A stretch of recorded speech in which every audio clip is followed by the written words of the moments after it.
बिस्मिल्लाहिर्रहमानिर्रहीम। नाज़रीन अस्सलाम वालेकुम, मैं हूँ इमरान वसीम। नाज़रीन, ख़बर यह है कि मौलाना फ़ज़लुर रहमान की जानिब से पीटीआई को अडयाला जेल का रास्ता दिखा दिया गया है। मौलाना फ़ज़लुर रहमान के इस फैसले से पाकिस्तान तहरीक इंसाफ को एक और बड़ा झटका लगा है।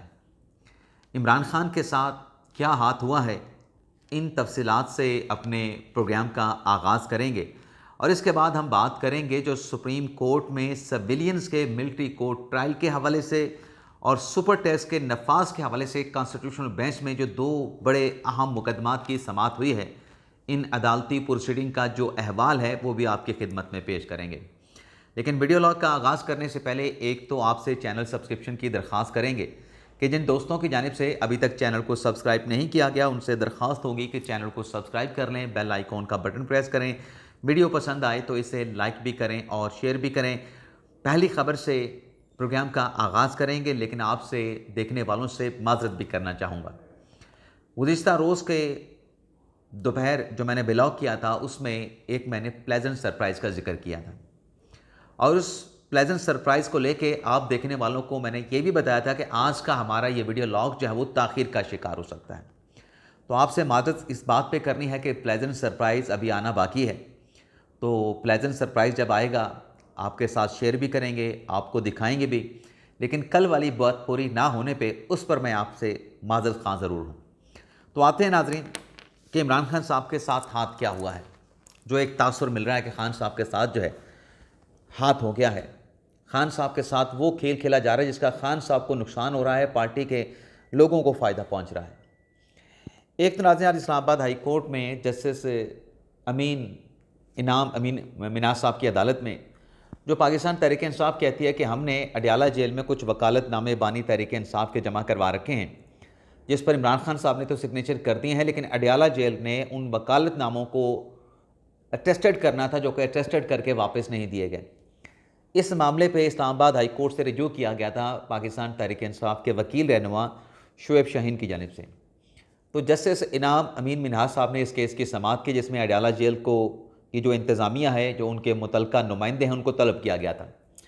आज जब इस केस की समाअत का आगाज़ हुआ तो जज साहब ने अडयाला जेल के नुमाइंदा से ये पूछा कि ये जो वकालतनामे आपको दिए गए हैं, ये वकालतनामे आपने अटेस्टेड करके क्यों इमरान खान साहब की लीगल टीम के हवाले नहीं किए। तो नाज़रीन जवाब क्या था? अडयाला जेल के नुमाइंदे का जवाब ये था कि इनकी तरफ से कोई वकालतनामा हमें नहीं दिया गया, अगर दिया जाता तो उसको अटेस्टेड करके इनको वापस कर दिया जाता।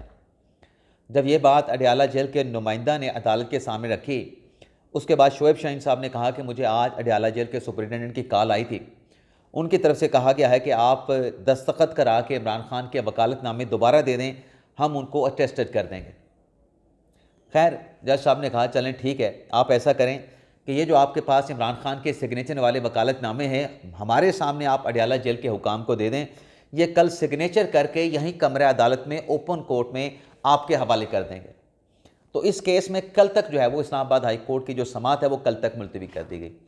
अब जज कौन है? इनाम अमीन मिनाज साहब। इन पे एतराज़ किसने उठाया? पाकिस्तान तहरीक इंसाफ ने उठाया। इन पे एतराज़ किसने उठाया? अलीमा खान साहब ने उठाया। इन पे एतराज़ किसने उठाया? इमरान खान साहब ने एतराज़ उठाया, पीटीआई की क़यादत ने एतराज़ उठाया। अब नाज़रीन तासुर ये मिल रहा है कि ये जो इमरान खान साहब तो अडयाला जेल में हैं, तभी तो उनको लिखते हैं ना कि कैदी नंबर 804, अडयाला जेल का मकीन कहते हैं, अडयाला जेल का चांसलर कहने वाले कहते हैं। तो उसमें ये है जो एक तासुर मिल रहा है कि ये जो पीटीआई के जो लोग हैं, जो लीगल टीम से वाबस्ता हैं या पार्टी के लोग हैं, ये जो जाके अदलिया से मुतल्लिक और ख़ास तौर पे जज साहबान से मुतल्लिक और हाई कोर्ट में बिलखसूस जो ट्रांसफ़र होने वाले जजेस हैं उनसे मुतल्लिक जाके जब खान साहब को बताते हैं, खान साहब को फीड करते हैं, तो खान साहब अदलिया के ख़िलाफ़ स्टेटमेंट देते हैं और अदलिया के ख़िलाफ़ स्टेटमेंट में उसमें जजेस को भी टारगेट करते हैं, जजेस को पॉइंट आउट भी करते हैं। तो उस पर तासुर ये बन रहा है, ये विद इन द पार्टी और विद आउटसाइड द पार्टी ये तासुर बन रहा है कि लड़ाई तो अदलिया के साथ इमरान खान साहब की हो रही है। इस चीज़ों में जब खान साहब को जाके जो पार्टी के लोग फीड करते हैं अदलिया के हवाले से, अदलिया के जज साहबान के हवाले से, उस पर खान साहब का स्टेटमेंट आ जाता है, खान साहब को फीड करने वाले पार्टी के लोग होते हैं, तो दुश्मनी या बुरा जो बनते हैं वो इमरान खान साहब बनते हैं। और फ़ायदा पार्टी के लोग जाके उठाते हैं। अब कैसे फ़ायदा उठाते हैं, वो इस्लामाबाद हाई कोर्ट में जो ट्रांसफ़र पे जजेज़ आए हैं, अब उसको कहते हैं जी 26वीं तरमीम के तहत हम तब्दीलियों को नहीं मानते, ट्रांसफ़र पर आने वाले जजेस को नहीं मानते, तो फिर उनके सामने पेश क्यों होते हैं। अभी सलमान अकमल साहब, मैं एक मिसाल आपके सामने पेश करता हूँ कि ATC अदालत से उनके जो अरेस्ट वारंट थे वो उन्होंने जैसे डोगर साहब की अदालत से जाके सस्पेंड कराए।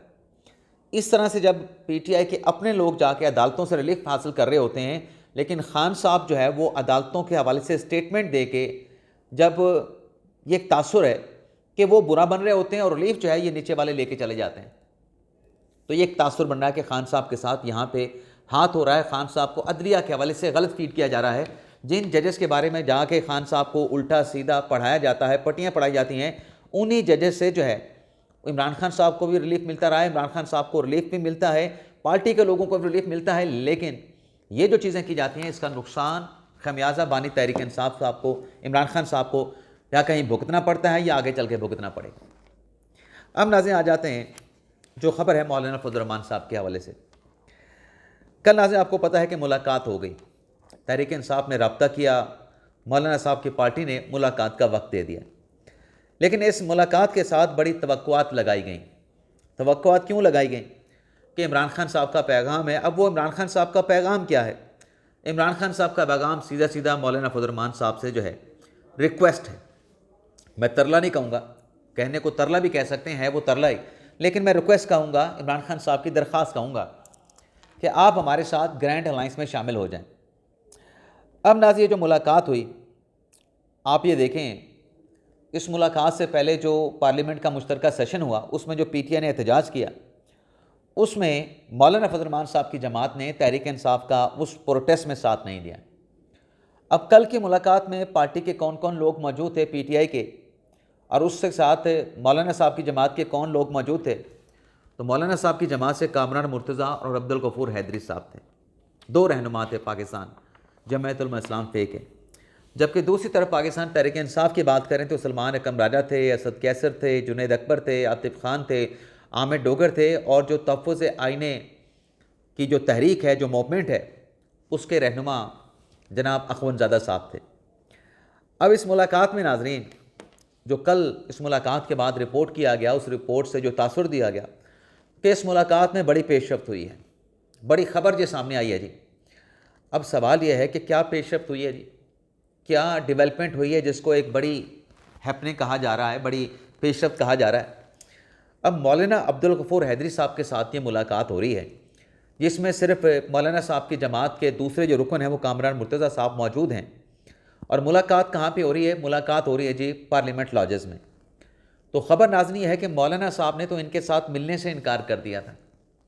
मौलाना साहब की पार्टी के साथ जब रब्ता हुआ तो उनको ये कन्वे किया गया ज़राई के मुताबिक कि पहले आप इनके साथ मिल लें, इनके साथ जो बातें हैं वो कर लें, आपका जो पैगाम है इनको पहुंचा दें, आपका पैगाम अब्दुल गफूर हैदरी, कामरान मुर्तज़ा जो हैं वो मौलाना साहब तक पहुंचा देंगे।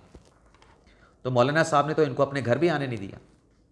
मौलाना साहब से पहले तो जाके डायरेक्टली उनके घर पे जाके मुलाकात कर लेते थे, लेकिन पिछले कुछ अरसे में जो पाकिस्तान तहरीक इंसाफ के लोगों की जानिब से बयानात दिए गए, 26वीं आईनी तरमीम के हवाले से, DI खान की सियासत के हवाले से, मौलाना फजल रहमान साहब के फैसलों के हवाले से, और कुछ तो ये भी स्टेटमेंट दिए गए कि मौलाना फजल रहमान साहब तो इररेलेवेंट है, मैटर ही नहीं करते, ये PTI ने स्टेटमेंट दिया।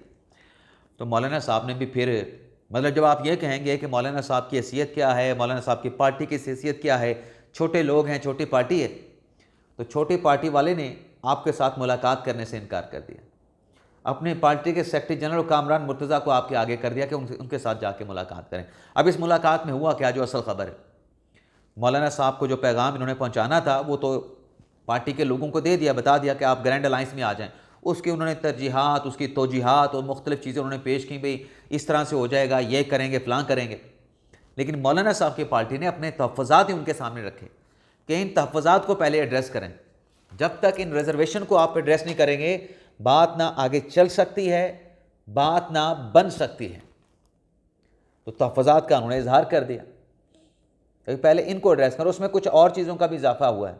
मौलाना साहब सब सऊदी अरब के जब दौरे पे थे, उम्रे की अदायगी के लिए थे, उस दौरान जो चीज़ें हुई हैं उसका भी जिक्र किया गया कि ये फ़लाँ ने स्टेटमेंट दिया, ये फ़लाँ ने स्टेटमेंट दिया ये क्यों कहा गया, जब आपने ग्रैंड अलायंस में हमारे साथ चलना है, हमें अपने साथ चलाना है, तो ये जो चीज़ें हो रही हैं इसका जवाब दें, और जो माजी में बदजुबानी की गई उसका जवाब भी दें। उस पर आपका रिएक्शन क्या है, उस पर आज आप क्या कहते हैं कि आपने जो कहा था उसको आप कैसे जस्टिफाई करते हैं। अगर जस्टिफाई नहीं करते तो आज का आपका मौक़िफ़ क्या है, गलती थी, माजरत करनी है, अफसोस करनी है, इस पर एड्रेस करें।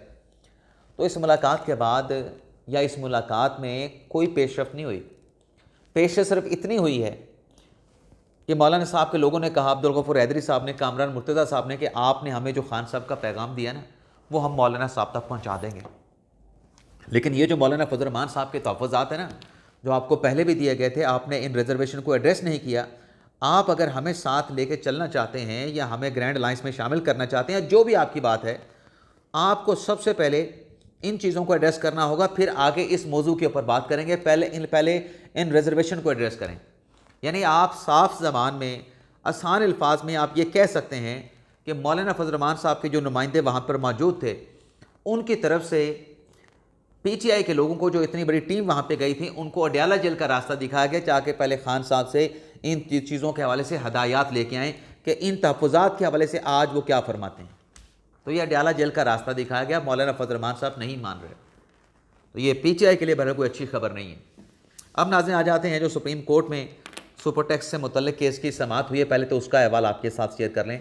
ये सुपर टैक्स नाज़रीन 2015 में लगाया गया था, नवाज शरीफ साहब के दौर में, और ये लगाया गया था जब हुकूमत की तरफ से ऑपरेशन ज़रब अज़ब का आगाज़ किया गया था। ये नॉर्दर्न एरियाज़ में, शुमाली वज़ीरिस्तान और इन इलाकों में। उसका मकसद ये था कि इस सुपर टैक्स के नफाज का मकसद ये था कि वहाँ पर जो ऑपरेशन दहशतगर्दी के ख़ात्मे के ख़िलाफ़ जो शुरू किया जाएगा, लोग जो डिस्प्लेस होंगे, इलाके को जो नुकसान पहुँचेगा, इंफ्रास्ट्रक्चर को, लोगों के इमलाक को, उसकी जो है रिहेबिलिटेशन की जाएगी। तो ये वन टाइम जो है, उस वक्त जो ऐलान किया गया था कि एक मरतबा, ये एक बार के लिए टैक्स लगाया गया है। अब आज जब कॉन्स्टिट्यूशनल बेंच में इस केस की समाअत हुई, जो कंपनीज़ के वकील के, उनकी तरफ से अदालत को ये बताया गया कि अनाउंसमेंट तो हुई थी कि 1 साल के लिए लगाया जाएगा, और एस्टीमेट बताया गया था कि 80 अरब रुपए जो हैं इस सुपर टैक्स की मद में इकट्ठे किए जाएंगे। लेकिन कंपनीज़ के वकील का ये कहना था कि ये 1 साल के लिए लगा के 2020 तक वसूल किया गया, 2022 तक टैक्स बुक में ये शामिल रहा।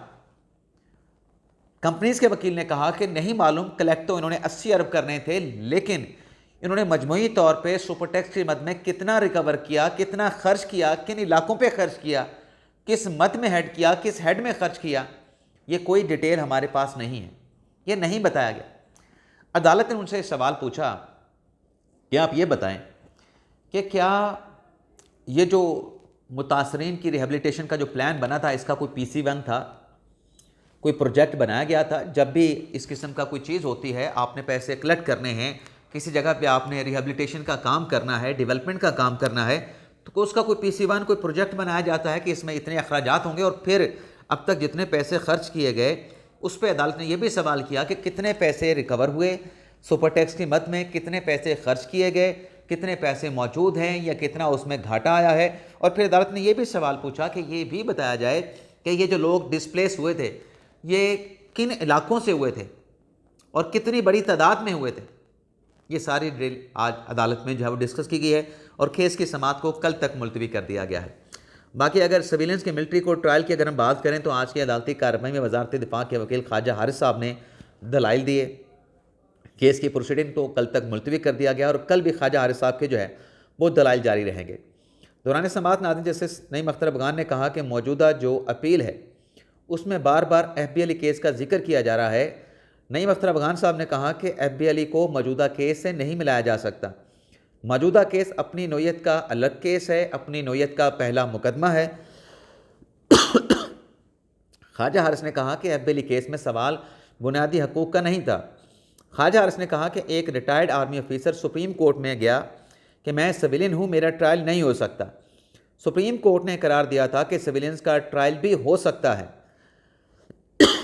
माफ़ कीजिएगा नाज़रीन। जस्टिस जमाल खान मंदोखेल साहब ने कहा कि सवाल बस इतना है कि सिविलियंस को बुनियादी हकूक़ हासिल होते हैं, तो क्या इनका ट्रायल फ़ौजी अदालतों में हो सकता है? जस्टिस जमाल खान मंदोखेल ने कहा कि इस मकसद के लिए हमें आइन का आर्टिकल 8 को पूरा पढ़ना होगा। जैसे जमाल खान मंदोखेल ने कहा कि पहले मिलिट्री कोर्ट्स में ट्रायल सिर्फ आर्म फोर्सेस के मेंबरान का होता था, फिर आर्मी एक्ट में सेक्शन 2D को शामिल किया गया। आर्म्ड ऑफिसर और सिविलियंस की गठजोड़ की बुनियाद पे फौजी अदालतों में ट्रायल हुए। जैसे जमाल खान बंदूखेल ने कहा कि फौजदारी कानून में तो गाली देना भी जुर्म है, इसकी सज़ा का तयन किया गया है कानून में, तो क्या आर्म्ड ऑफिसर के मेंबरान को कोई किसी सिविलियन के गाली देने पर ट्रायल मिलिट्री कोर्ट्स में होगा? हसन रज़वी साहब ने सवाल किया कि सलमान अकरम राजा साहब को ख्वाब में सेक्शन 533 और 531 नजर आए, इसका इन्हिसार उन्हें 3 बेंचेस पे किया। अच्छा, आगे ये खैर ख्वाब में बेंच की बात नहीं, यहाँ पे शायद वो गलत लिखा गया है। आगे जमाल खान बंदूखेल साहब ने कहा कि 1973 के बाद सूरत तब्दील हो गई है। एक शख्स को फांसी की सज़ा दी जा रही हो तो क्या उसका हक नहीं बनता कि वो अपील भी कर सके? एक मुलज़म किसी से भी अहम इमारत पर भी हमला कर दे, उसका केस कहाँ चलेगा? जैसे जमाल खान बंदूखेल ने कहा कि अगर पार्लियामेंट पर हमला हो तो क्या इसका कोई केस पार्लियामेंट में चलेगा या इसके लिए एग्जीक्यूटिव कोर्ट बनेगी? आगे चल के नाज़रीन, अदालत ने कहा कि अगर पार्लियामेंट पे हमला हो, जमाल खान बंदूखेल साहब ने कहा, तो क्या इसके लिए एग्जीक्यूटिव कोर्ट या पार्लियामेंट में ये केस चलेगा? तो इस पे नाज़रीन ख्वाजा हारिस साहब ने कहा कि इसका जवाब अजीज़ुल्लाह मेमन केस में सुप्रीम कोर्ट ने दिया है। अपना ये जमाल खान बंदूखेल साहब ने कहा। ख्वाजा हारिस ने कहा कि ख्वाजा हारिस ने हाई कोर्ट का फैसले का हवाला दिया। उन्होंने कहा कि आर्टिकल 3 जो है वो ए का जिक्र नहीं है, इस वक्त 3A जो है वो नहीं था, 63A था। ये जैसे जमाल खान बंदूखेल साहब ने कहा। बहरहाल नाज़रीन, बड़ी कम्प्लिकेशन हो चुकी है इस प्रोसीडिंग में, और इसमें आज बंदूखेल साहब थोड़े से लाउड भी हुए ख्वाजा हारिस